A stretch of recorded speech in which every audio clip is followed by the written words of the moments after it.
और आयोजक मंडली में दिवाकर जी, सुनील जी, जो लोगों को यहाँ लेके आए, आप सब लोगों को जो भाग ले रहे हैं, अपनी ओर से उनको धन्यवाद देता हूँ। मेरा नाम है उदय नारायण चौधरी और हम आए हैं राष्ट्रीय जनता दल के।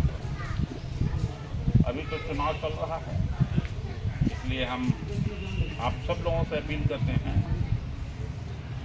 कि लालटेन छाप पर बटन दबा के सुरेश पासवान को विजयी बनाने भारी मतों से और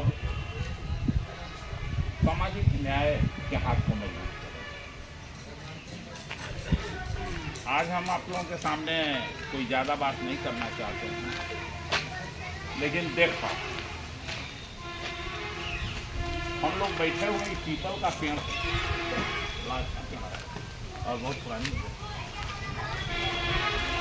पीपल के पेड़ का काम है, बड़ा भारी काम है।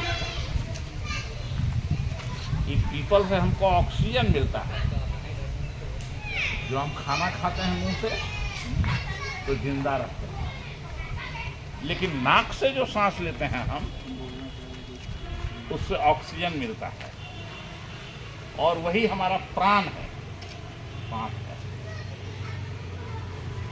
तो इसको पूजनीय पेड़ बना दिया लोगों ने, इसलिए कि ये प्राणदायी वृक्ष है। और सामने लिखा है स्कूल में कि देखिए उधर लिखा हुआ, अपनी बेटी का मान बढ़ाना है, हर हाल में अब उसे पढ़ाना है। तो हम सोचने लगे कि क्या इसमें किया जाए भाई, कैसे पढ़ाया जाए भाई। आप लोग भी उधर बैठे थे महिला लोग, एक महिला का नाम हमको याद है, नाम आप सुने होंगे, उदा देवी। उदा देवी एक बहुत बहादुर महिला थी, बहुत बहादुर महिला। 1857 में जब देश के आज़ादी की लड़ाई शुरू हुई, उस समय अंग्रेज सिपाहियों को 36 अंग्रेज सिपाहियों को मौत के घाट उतारने का काम किया था, जिसका नाम है उदा देवी। उदा देवी, उदा देवी।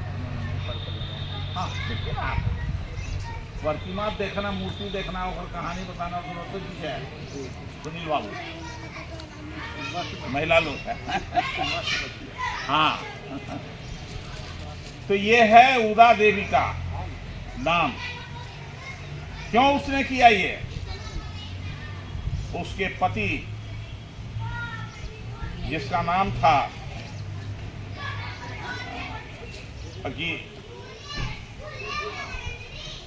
फकीरा नहीं, नाम बोल रहा है, उनकी हत्या कर दिया था अंग्रेजों ने। तो उसका बदला लेने के लिए वो चली गई और उस लड़ाई में उदा देवी का कहानी जो बना, अंग्रेजों ने जो लिखा, तो लंदन में एक लाइब्रेरी है, सुन लिया सब कोई। लंदन में, विलायत में वो लाइब्रेरी है। वो लाइब्रेरी में उदा देवी का कहानी लिख के, नौजवान लोग जानिएगा, वो रखा हुआ है वहां। तो जब रामविलास पासवान वगैरह लोग गए वहां, तो देखा, घुमाने के लिए ले गया लोग, तो गए घूमने, तो देखा कि यहाँ तो उदा देवी का नाम था और उसके पति का नाम था मक्का पासी। मक्का पासी, तो उसका कहानी लिखा हुआ था।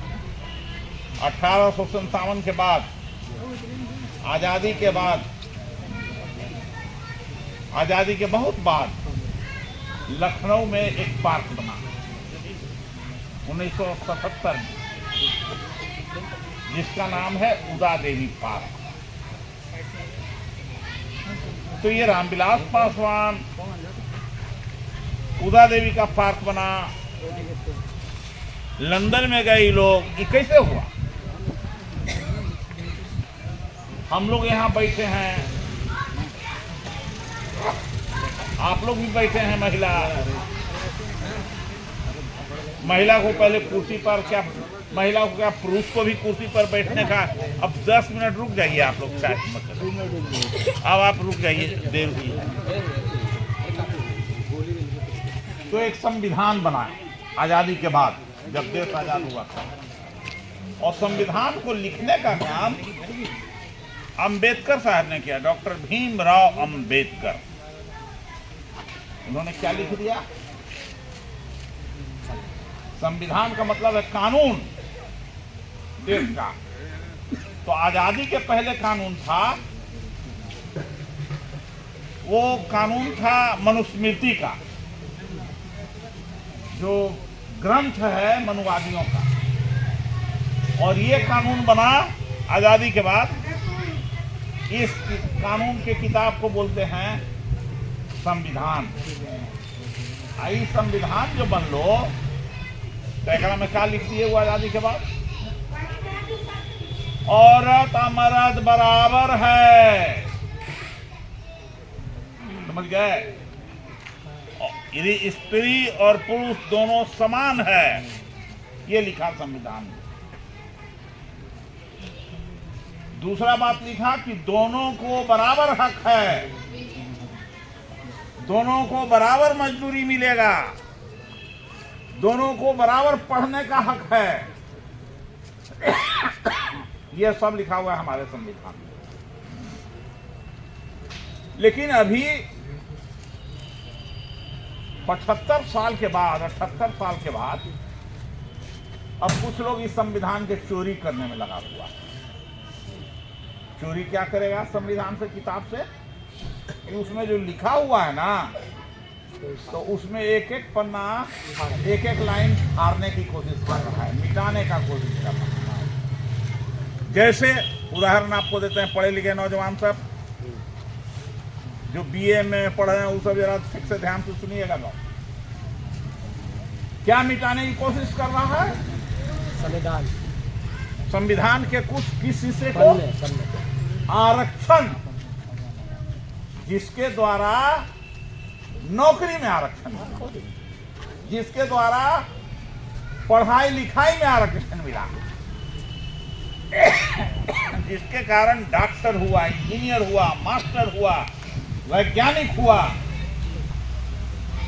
टीचर हुआ, वो आरक्षण उसमें मिला। तब उसमें, अब तब हम लोगों को उस संविधान के द्वारा कुर्सी पर बैठने का हक मिला।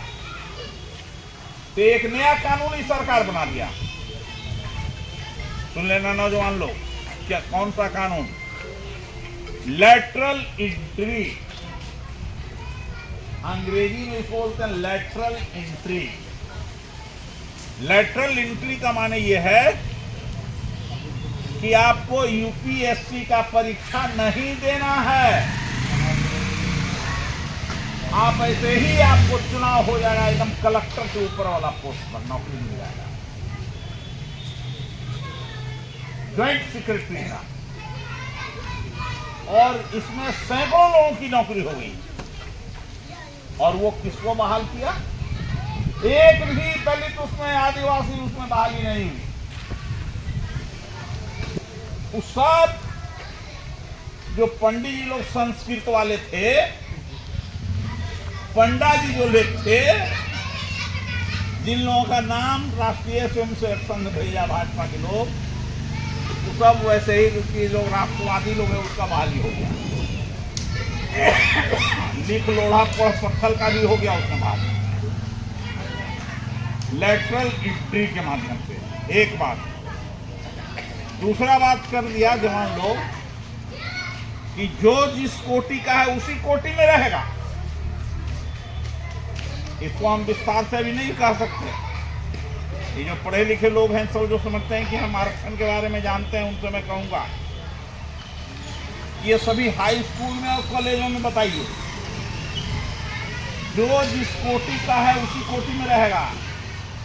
ये भी एगो पीछे से नीचे से काटने का है, मने हम तोरा मारबो ना गर्दन काट के, लेकिन तोरा ऐसा जहर देवो हम कि धीरे धीरे तू अपने मर जाएगा। मैंने ऐसा जहर दो बिना गर्दन काट ले न कहा है।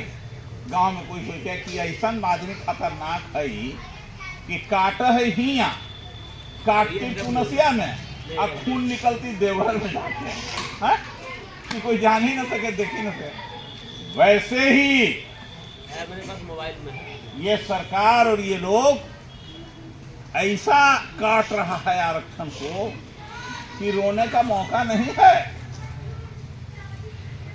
और नीचे से पूरा साफ कर दे रहा है।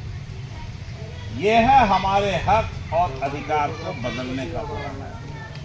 और इसी हक अधिकार में पहले लोग बोले जो वोट का अधिकार है, वो वोट का ऐसा अधिकार है औरत और मर्द दोनों को कि इसी से राजा बनता है और इसी से राजा को हम उतार भी सकते हैं गद्दी से।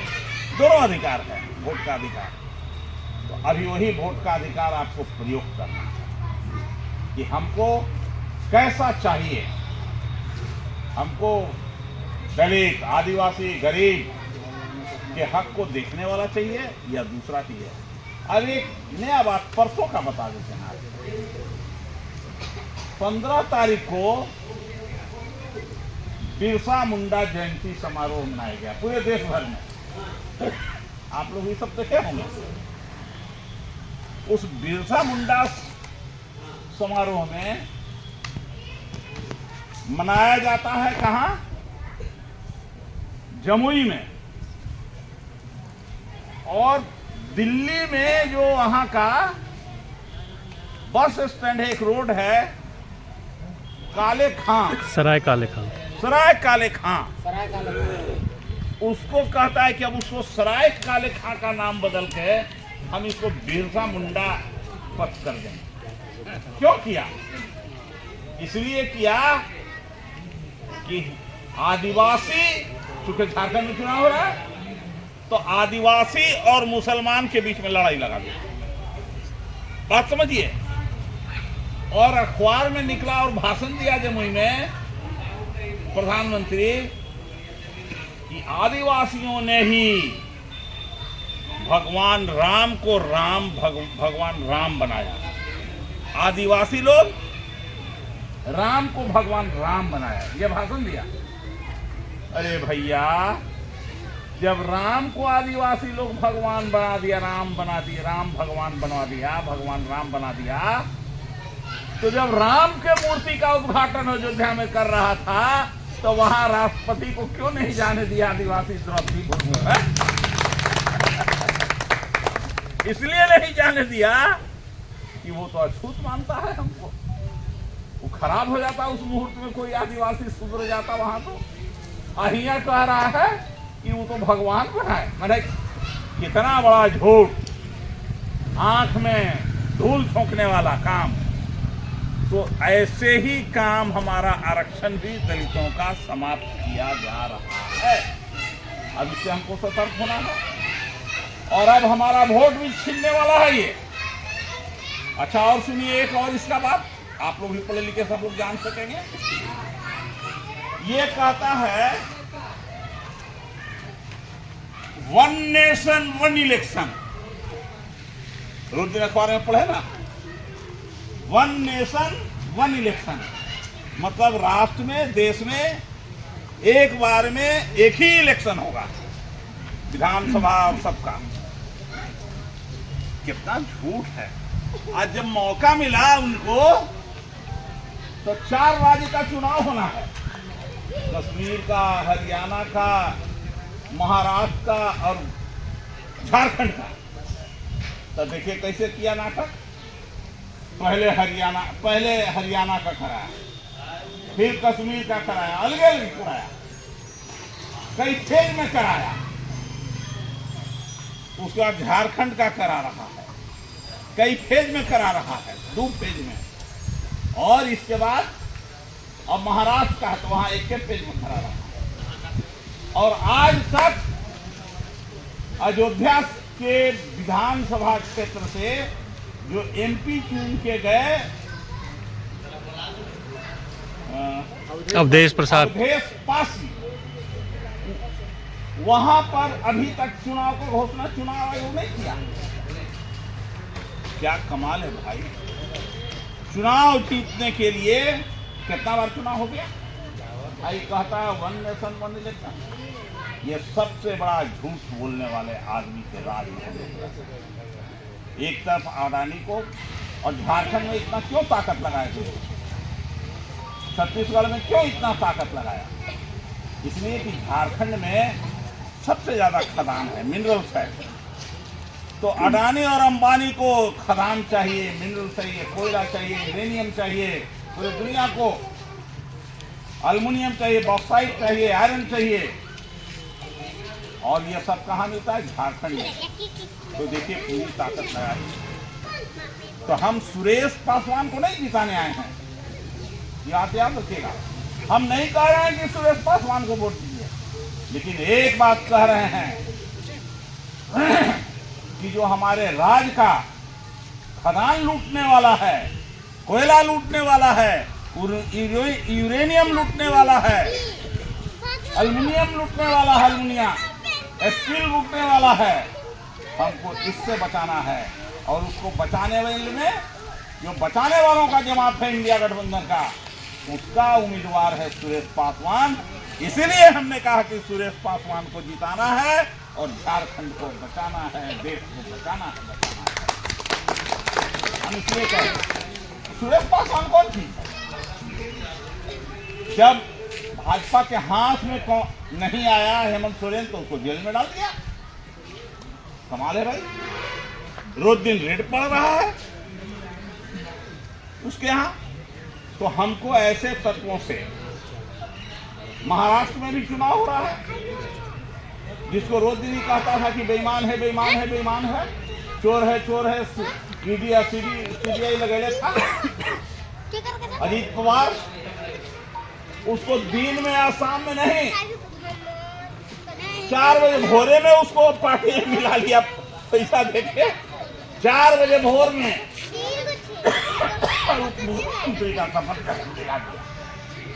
शपथ ग्रहण करा दिया।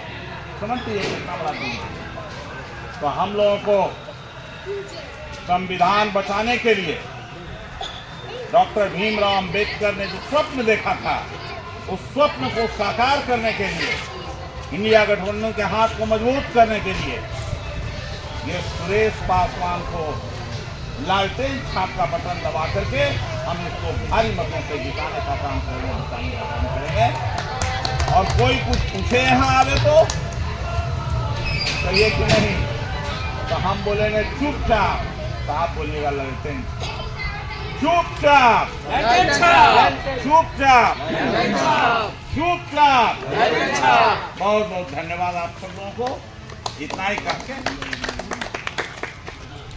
अरे मैया योजना एगो है, यहाँ मैया योजना भी आ रही है, बचवा योजना आ रही है, बेटवा योजना आते है, बप्पा योजना आते, सब आ रहा है।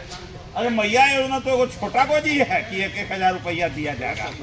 अभी पूरा मिलना है, 2,500 मिल रहा है, 1,000 के बाद तुम बता रहे हो। समय आने दो। पहले है खजाना कि उस पर कब्जा करो, पहले है कि अपना आदमी को जिताओ, फिर सब तुमको ये सब मिलेगा।